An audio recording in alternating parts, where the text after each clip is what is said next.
দৃশ্যপট চকরিয়া পৌর শহরের প্রান্তর, দক্ষিণ চট্টগ্রামের সর্ববৃহত্তর পরিসরে উপশহর চকরিয়া পৌর শহর। এটি পর্যটন নগরী কক্সবাজার জেলা শহরের একেবারে প্রবেশদ্বার।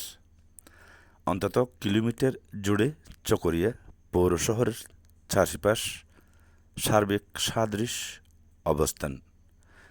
নিত্যনৈমিত্তিক বিষয় হচ্ছে চকরিয়া পৌর শহরের যানজট লেগে থাকে সকাল থেকে রাত অবধি, সাথে মাত্রা অতিরিক্ত ভাসমান হকারদের উপচে পড়া ভিড়। জনবহুল এ শহরে জনচলাচলের পরিবর্তে দেখা যায় হাজারো ভাসমান ব্যবসায়ীদের দৌরাত্ম্য যেন কোনোভাবে থামছেই না। গেল দিনগুলোতে প্রশাসনিকভাবে বারংবার উচ্ছেদ অভিযান হলেও ঠিক ২৪ ঘন্টার মধ্যে আবারও সার্বিক অবস্থানে দৃশ্যমান এসব ভাসমান হকাররা। সড়ক ও জনপথ বিভাগের আদলে ৩ স্তরেই চকরিয়া পৌর শহরে রয়েছে বিশাল আকারের ৩টি সড়ক। তারপরও এখানে রয়েছে নিত্যনৈমিত্তিক যানজট এবং হকারদের দৌরাত্ম্য। চকরিয়া পৌর শহরের মাঝপথে যে বক্স সড়কটি রয়েছে, এটি ২ লেন বিশিষ্ট সড়ক ও জনপথ বিভাগের সড়ক। এখানেও একই দশা প্রতিনিয়ত দেখা যাচ্ছে। দুপাশের দুটি সড়ক বাদ দিয়ে মাঝ পথেই টমটম, নসিমন, করিমন, বিশেষ করে 3 হুইলার জাতীয় সিএনজি অটোরিকশা দাঁড়িয়ে থাকে এই বক্স সড়কে। তাছাড়া কক্সবাজার ও চট্টগ্রামগামী নোহা, মাইক্রোবাস, লেগুনা জাতীয় চকরিয়ার অভ্যন্তরে চলাচলকারী অসংখ্য 4 চাকা বিশিষ্ট গাড়িও সড়কপথে দাঁড়িয়ে থেকে যাত্রী হয়রানি এবং যানজটের সৃষ্টি করে আসছে বহুদিন যাবৎ।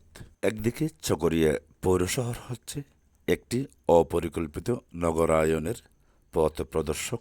দক্ষিণ চট্টগ্রামের যেসব পৌরসভা রয়েছে তার মধ্যে এই চকরিয়া পৌরশহর বা চকরিয়া পৌরসভা।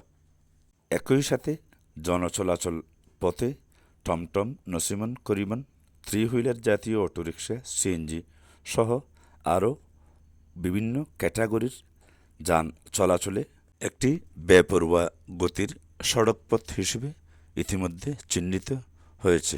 একদিকে যান্ত্রিক সন্ত্রাসের কবলে চকরিয়া পৌরসভার সকল স্তরের নাগরিক এবং চলাচলকারী সাধারণ নাগরিক সমাজ, অন্যদিকে পরের জায়গা পরের জমি ঘর বানাইয়া আমিরই এই গানের শিরোনাম মুখর একই দশায় দৈন্যদশা হিসেবে বর্তমানে রূপ নিয়েছে চকরিয়া পৌর শহরে। হাজারো এসব ভাসমান হকার বা ব্যবসায়ীদের দৌরাত্ম্যে যেন অতিষ্ঠই হয়ে উঠছে চকরিয়ার সকল স্তরের নাগরিক সমাজ। অচিরেই প্রশাসনিকভাবে এটির বিহিত ব্যবস্থাকরণে জোর দাবি জানাচ্ছেন সচেতন ব্যবসায়ী মহল। অভিযোগ উঠছে চকরিয়া পৌরসভার আদলেই টোপাইস লেনদেনের মাধ্যমে এসব হাজারো হকাররা চকরিয়া পৌরসভার রাস্তার উপর দাঁড়িয়ে থেকে অনায়াসে করে আসছে তাদের রমরমা ব্যবসা বাণিজ্য। পৌর কর্তৃপক্ষের বরাতে বেশ কয়েকজন কর্মচারীর সাথে আলাপে তারা বলছেন, চকরিয়া পৌর শহরের সকল স্তরের ভাসমান ব্যবসায়ীদের দৌরাত্ম্য বাড়ছে কেবল চকরিয়ায় অবস্থিত একটি ফল সমিতির মাধ্যমে।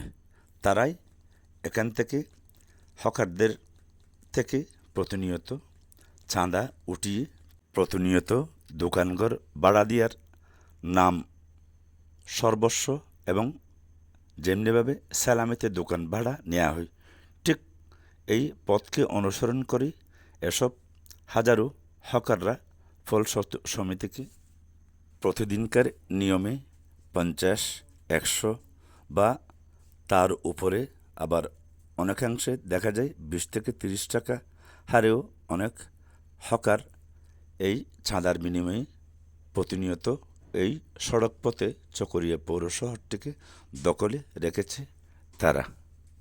অচিরেই চকরিয়া পৌর শহর থেকে হকার উচ্ছেদ এবং যানজট মুক্তকরণে চকরিয়া উপজেলা প্রশাসন, চকরিয়া পৌর প্রশাসন, চকরিয়া উপজেলা সহকারী কমিশনার ভূমির মাধ্যমে ভ্রাম্যমাণ আদালতের মাধ্যমে অভিযান পরিচালনার দাবি জানাচ্ছেন চকরিয়া পৌর শহরে অবস্থিত বিভিন্ন স্তরের দীর্ঘদিনের সচেতন ব্যবসায়ী ও সচেতন নাগরিক সমাজ।